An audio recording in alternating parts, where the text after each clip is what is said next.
To Ben Stevens of Trask Development, and I'm going to hold Gary because he's going to tie everything together at the end. Just to introduce Ben, Ben's been a Southborough resident since 1999. He founded Trask Inc. in 1993 as a custom home builder.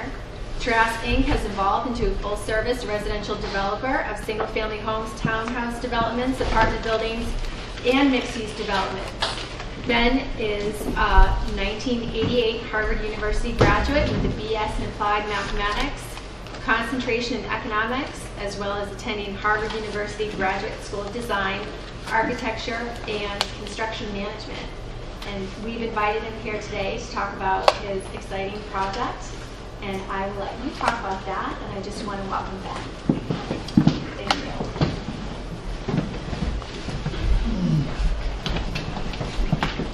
Thank you, Pam, for putting this together for us. I won't take up much time, but I just wanted to sort of give you a little description of what we're doing in a typical project in Southborough. We purchased the 337 Turnpike Road, which was the ugly yellow. We referred to it as the ugly yellow building for many, many years. And we're hoping to do a full remodel on the building, all new windows, new lobbies, new parking, all new core bathrooms. The building's 40,000 square feet. It is half vacant, 10,000 square feet on the first floor, 10,000 square feet on the second floor.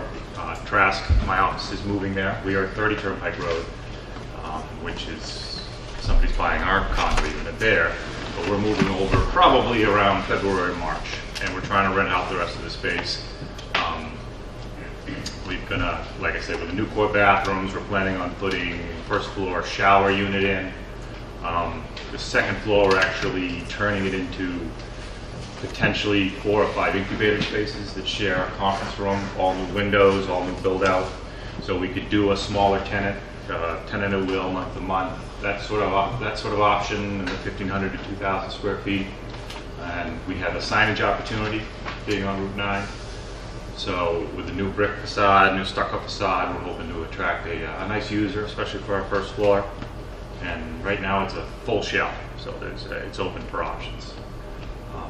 I'd love to talk to anybody about it. Yes? Ben, can you tell us about, I should know the answer to this question, but who do you have in the building currently, and what kind of tenant are you looking to get some of that vacant space? It's interesting. The building, we're in an industrial zone. We have New England Home Therapies, which was recently purchased by BioScripts.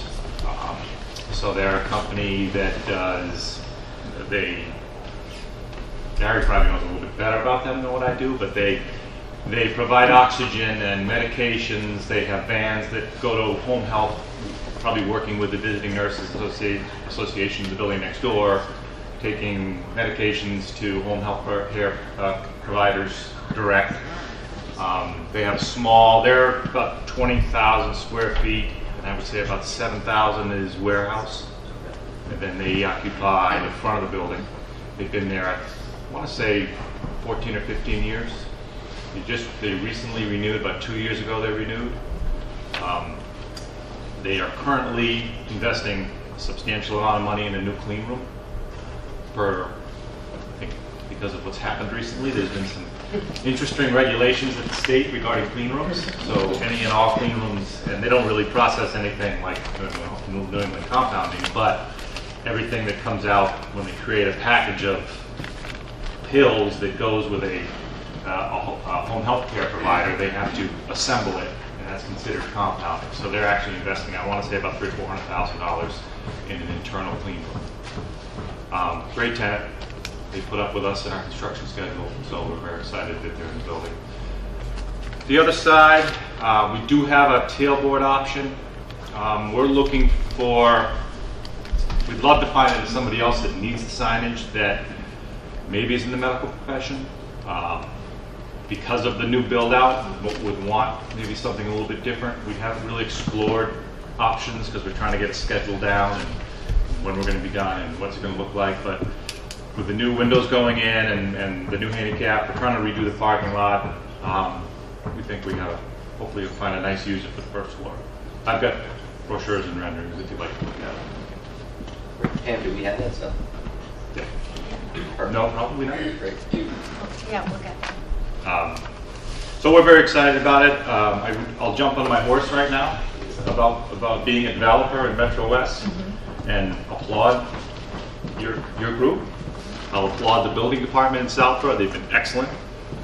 Quick with questions. I will say, as I'm seeing in other towns, we're doing another development in Ashland, that whatever the town leaders can do to gather some of their boards together to assist in the development process would be greatly appreciated. Could Paul lead? Could you explain that a little more? Would you broaden that? Well, for example, my building 337 used to be connected with building 333. It was one building and it was subdivided. 333 was bought by an investment group because it's 100% occupied.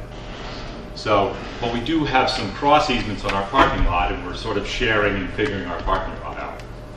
And I am going through the process of rebuilding my west parking lot, but we share the center parking lot. And we're trying to figure out how to redo it. But as I told, and I appreciate our Conservation Commission, but I'd much rather spend $50,000 on my parking lot than spend $30,000 talking about repaving my parking lot. And that's what's happening. So, With our town, as a result of all the meetings you have to go through to get things done. Is that right, you're talking about a building built in 1972. Everything's wrong. Everything's out of, everything. Stair heights are wrong. We're 20 feet away from the wetlands everywhere. There's no drainage.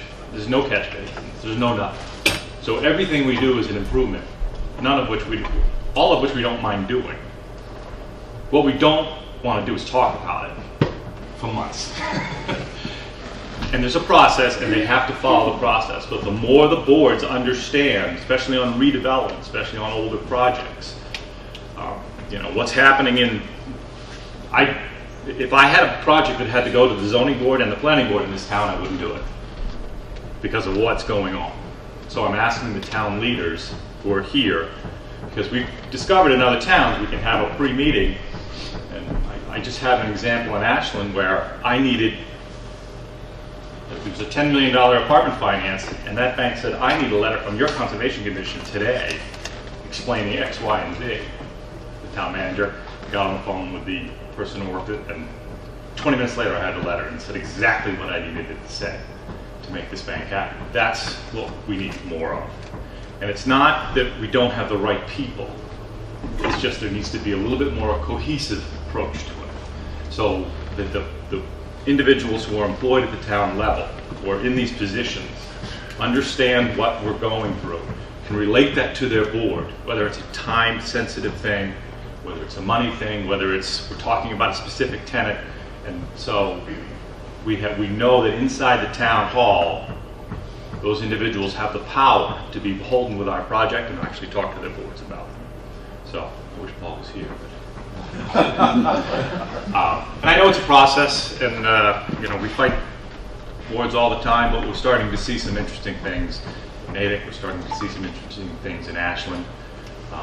And I'd like to see Southborough, as a 20-year resident, as a stakeholder in the town, I'd like to see Southborough keep going in the direction it's going and giving more power to economic committees and more power to town managers so they can empower their employees to Make decisions. Sometimes we need the person who's in town hall to take control of their board a little bit, and that's hard on a public board. I understand that. So that's it. Thank you. Thank you, Ben,